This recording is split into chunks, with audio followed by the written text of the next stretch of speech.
बिस्मिल्लाहिर्रहमानिर्रहीम। खातिर हज़रात, मैं हूँ अख्तर अब्बास। रमज़ान बिल्कुल आखिरी अपने एज पे है।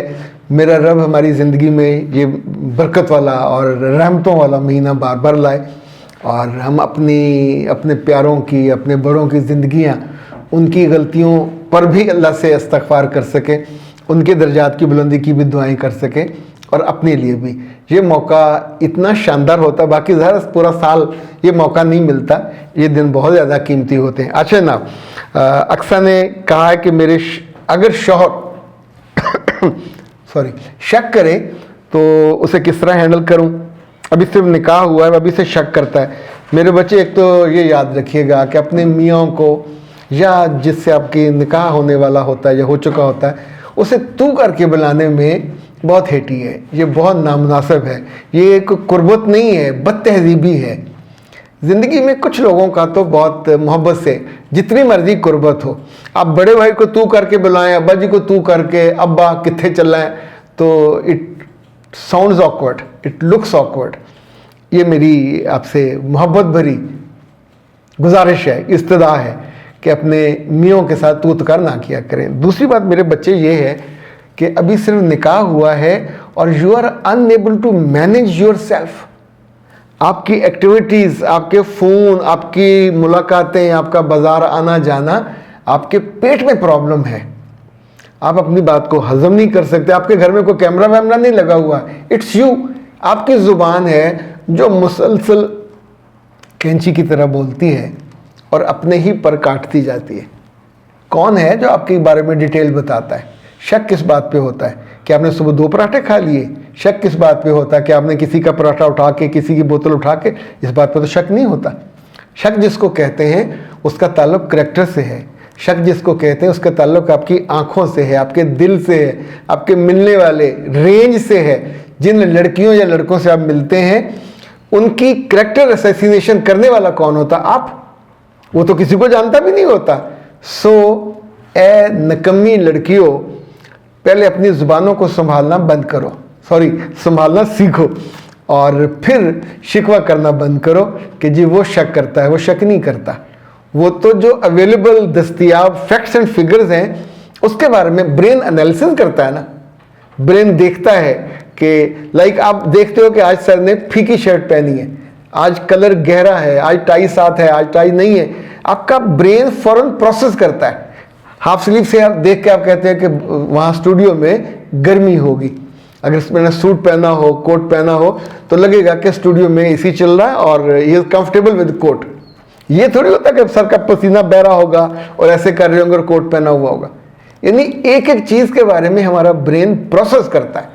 प्रोसेस करने के बाद वो उस पर अपनी राय देता है। तो आपके मियाँ हों, मंगेतर हों या ये जो निकाहशुदा लोग हैं, अब आप उस पर शिकवा करते हो कि वो क्यों पूछता? पूछेगा चूँकि ऐसी कम फहम, कम अकल लड़कियों को उनका घरवाला सोचता है कि इसको इतनी अकल भी नहीं है कि कौन सी बात करने वाली, छुपाने वाली, कहने वाली, ना कहने वाली। तो ये तो किसी को हैंडल भी नहीं कर पाएगी। किसी ने इस पर दस्तदराजी की, हाथ बढ़ाया, इसको गले लगा लिया, इसके पास बैठ के इसको छू लिया। मर्द किस बात से डरता है? उसकी बेटी को, उसकी बहन को, उसकी मंगेतर वगैरह को कोई उसके पास ना फटके, ना उसको छुए, ना उसको बुरी निगाह से ना देखे। और किसका मसला है? यानी चलते फिरते वो लोगों को कत्ल थोड़ी करता है। वो आप ही की हिफाजत के लिए कहता है। जिन बातों पर शिकवा उसको है उसको दूर कीजिए, हैंडल मत कीजिए। सालन में नमक कम हो तो नमक डालते हैं, मिर्चें कम हो तो मिर्चें डालते हैं, मिर्चें ज़्यादा हो तो फिर उसमें कोई सब्ज़ी डालते हैं। इसी तौर पे ज़िंदगी में किसी चीज़ की कमी है, फील कीजिए कि आपसे हैंडल होने में प्रॉब्लम हो रहा है, उसको दूर कीजिए। सना, सर अपने शौहर से डबल कमाती हूँ, मैं अपनी आमदनी का कंट्रोल शौहर को दिया हुआ है, अब वो मेरे खर्चे पर सवाल करता है। मेरे बच्चे, ये हमाकत है, ये मोहब्बत नहीं है।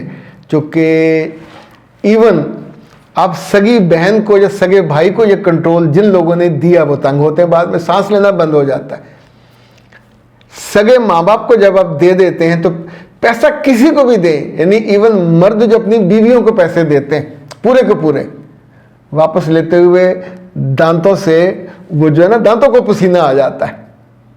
उसी बीवी को, उसी औरत को आपने सारी तनख्वाह पकड़ा दी, वापस देते हुए हर औरत चीखती है, डांट कचकचाती है, क्यों ले रहे हो, क्या ज़रूरत है। यानी उसका बस होगा फूंके मार मार कर गाड़ी में पेट्रोल की जगह हवा से चला के ले, उसमें पानी डाल ले, पैसे देते हुए प्रॉब्लम होगा।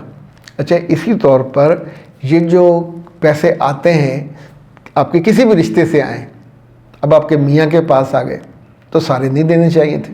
हमेशा जिनकी शादियाँ अभी नई हुई, याद रखिएगा कि अपनी तनख्वाह के 4 हिस्से किया करें। पहला हिस्सा यानी 1 लाख तनख्वाह है तो उसमें 10% अल्लाह की राह में चैरिटी निकालें ही निकालें। खुद देना है खुद दीजिए, वरना अपने अब्बा को दीजिए मोहब्बत के साथ, और कहिए बाबा ये चैरिटी है अल्लाह की राह में बरकत के लिए, आप अपने हाथ से जिसको दें। अच्छा, वो देने वाला जो बाप है वो अपने जानने वालों को दे जो उससे मांगने आते हैं।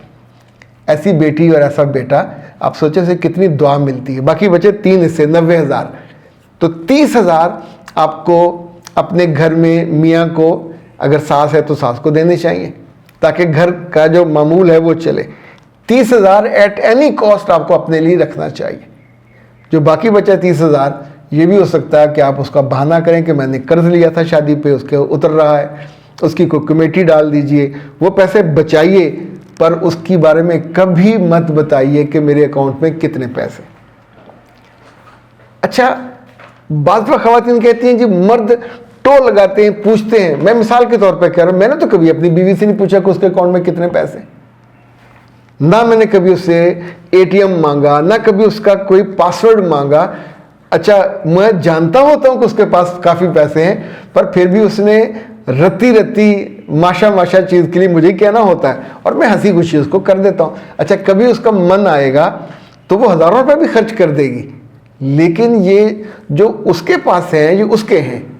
ये आपको खुले दिल के साथ इसको एंगेज करना चाहिए, आदत बनानी चाहिए। मर्दों को भी कुछ पैसे हमेशा अपने पास रखने चाहिए बीवी को बताए बिना, और ख़वातीन ख़ास तौर पे जो पूरे पैसे दे देती हैं, ये पूरी गर्दन आप है, जो जैसे वो होता है नहीं तुर्कों के वो बंदा उस पर रख के लकड़ी पे ऊपर से मारते थे काटने के लिए इसकी गर्दन, तो आप अपनी गाची आगे नाक इतनी किया करें कि सारी काट दें। अपने पैसे, आपने जाना है ऑफिस तो कपड़े भी चाहिए, जूते भी चाहिए, किराया भी चाहिए, गाड़ी है तो गाड़ी का पेट्रोल भी चाहिए। अपने हाथ मत कटवाइए। और ये शुरू दिन से, जब आप मोहब्बत में बिल्कुल लमलेट हो जाते हैं, अच्छा से मांगा तो आपने कहा ये सारे पकड़ो, नो वे, ना किया करें। जैसे मर्द घर में खर्च करता है, सारी ज़रूरतें पूरी करता है, पर सारे वो अपने पत्ते शोध नहीं करता ना, करने चाहिए। जो करते हैं बहुत हमाकत करते हैं, ऐसे ही औरत को भी ऐसे ही करना चाहिए। देखिए, आपको बताना मेरा फ़र्ज़ था। अगे तेरे पाग लछिए, वो एक खातून है, वो हमारी स्टाफ को मैसेज करती हैं, सर ने आज अंग्रेज़ी का लफ्ज़ क्यों बोला, सर ने आज हिंदी का लफ्ज़ क्यों बोला।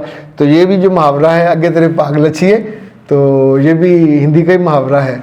अल्लाह के बंदो, ये इतनी बड़ी ज़िंदगी है, उसमें छोटे छोटे आप मक्खी बन के क्यों जीते हैं कि हर जगह आपने बैठ के पहले वीडियो सुननी है, उसका मज़ा भी नहीं लेना, उसमें से कुछ चीज़ ना मेमोराइज करनी है ना लर्न करनी है।